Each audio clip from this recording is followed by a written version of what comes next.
SSP Shikarpur retire captain Faizan Ali सां Sindhi web news जे सरवान रहीम लाड़िक जी मुलाक़ात थी आहे। मुलाक़ात में सिंधी वेब न्यूज़ जे सरवान रहीम लाड़िक पारां एसएसपी शिकारपुर के वक्त ब वक्त पाण सां थींदड़ ज़्यादतुनि कुछ वक्त अॻु दहशतगर्दनि पारां मोकिलियल ख़त 2020 में घर मां चोरी थियल नई 125 मोटरसाइकिल उन खां अॻु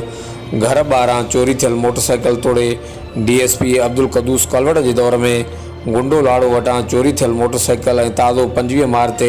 इफ़्तार पार्टी दौरान रोज़ानी कोशिश ऐं Sindhi web news office Khanapur ॿाहिरां बीठल सिटी मोटरसाइकिल चोरी थियण समेत मुख़्तलिफ़ वक़्तनि ते मिलंदड़ धमकियुनि खां आगाह कयो, मगर हिन वक़्त ताईं को बि जवाबदार गिरफ़्तार न थियो आहे। साफ़ी रहीम लाड़िक एसएसपी शिकारपुर खे आगाह कयो त शहर जो